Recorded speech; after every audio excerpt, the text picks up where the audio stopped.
Mas até queria te perguntar, falando sobre a questão do cancelamento. Você viu a questão do filme do Danilo Gentili e do Fábio Porchat, Como se tornar o pior aluno da escola? O filme foi cancelado, foi retirado do Netflix por um teor que tinha ali, né? Que era o aluno, dois alunos iam pedir ajuda pro Fábio Porchat fazer um personagem. E aí ele fez alguns comentários, né? E as pessoas colocaram aquilo como pedofilia e tal. O que você achou disso?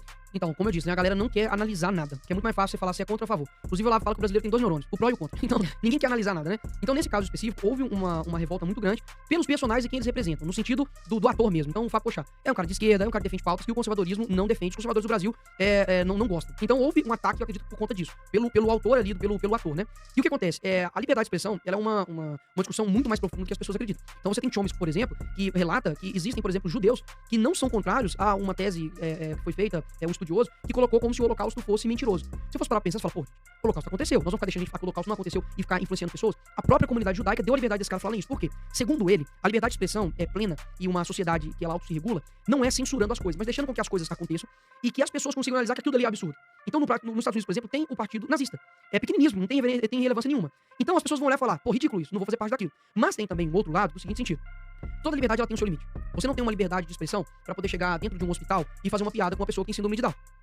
Porque ele não é o ambiente, não é o local pra isso. Agora, se você pagou pra ir num show, por exemplo, qualquer humorista que seja, e ele faz uma piada, você tem síndrome de Down ou não tem, e tá lá, e a pessoa fez uma piada com síndrome de Down, com nazismo, com negro, com louro, qualquer coisa, eu entendo que a piada é pra não ser levada a sério. Caso contrário, não é piada. Agora, dá pra perceber quando as pessoas utilizam do humor pra poder atacar um fim em específico. Por exemplo, Porta dos Fundos, sempre quando diz respeito a Cristo, eles atacam de maneira muito mais profunda do que qualquer outra religião. Eles nunca fizeram um especial Porta dos Fundos de Maomé. Eles nunca fizeram algo com relação aos islâmicos, aos muçulmanos. Então eles colocam Jesus como um garoto jovem que frequenta prostíbulo, coloca lá Jesus como fosse homossexual. E você fala, pô, será que não tem nenhum tipo de propósito nisso? Tem.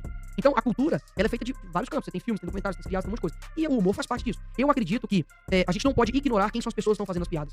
Pra deixar as pessoas alertas. No caso do filme, obviamente, era uma dramaturgia. Aquilo dali era uma comédia. Era um filme fictício. Ou seja, porque se você for rechaçar aquilo dali, você vai ter que proibir também um filme que retrata um homem nazista matando uma criança. Ou você vai ter que proibir que um filme retrate um estupro. Você vai ter que proibir um homem batendo uma mulher. Porque, poxa, violência contra a mulher é errado. Então é um tema que, pra mim, não deve ser proibido isso. Pra mim, deve ser colocado a faixa etária de forma correta. Os pais devem tomar conta pra quem tá vendo o que seu filho tá vendo. Agora, essa proibição não pode acontecer. E eu acho muito mais perigoso a proibição do que muitas vezes a liberdade. Contudo, eu tenho um receio pra que a liberdade não vire libertinagem. Será que as coisas que estão grandes não começaram pequenas? Será que o nazismo ele só não tomou o poder porque tiveram pessoas influenciando ali algumas pessoas? Então eu fico receoso e é algo que eu continuo estudando, é algo que eu posso modificar na minha mente, mas até então, daquilo que eu tenho estudado, daquilo que eu tenho compreendido, eu acredito que a liberdade de expressão tem muito mais complexo do que da forma que as pessoas estão lidando. Liberdade de expressão irrestrita é o princípio do libertarismo. Nicholas está reproduzindo o pensamento libertário na sua essência. A sociedade precisa de regras e estas estão necessariamente esculpidas no ordenamento jurídico.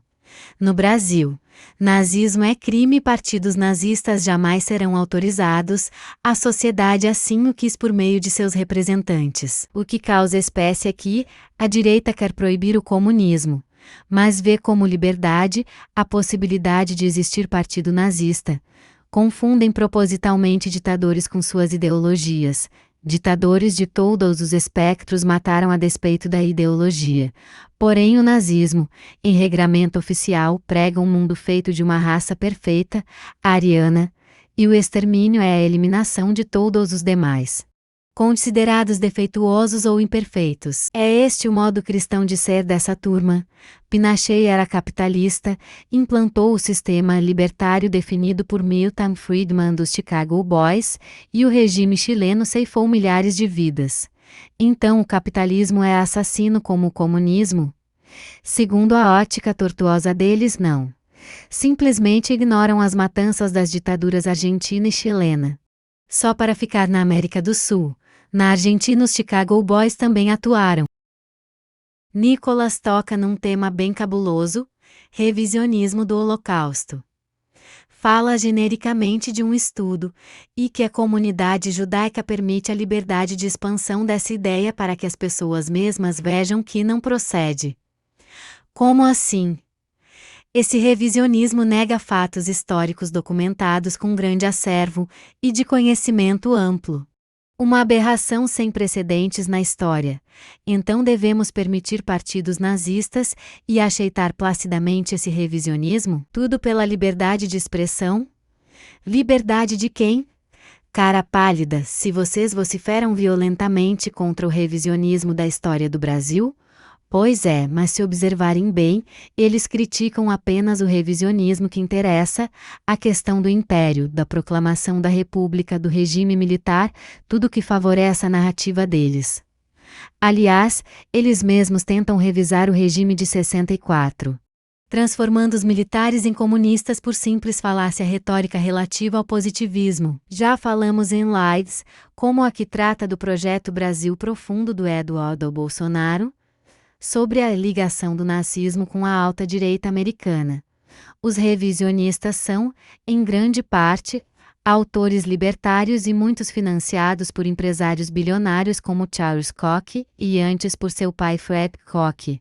Fred criou um império do setor energético petrolífero justamente na Alemanha, tendo construído uma refinaria para o esforço de guerra de Hitler. Sabem por que Nicolas não cita os estudos?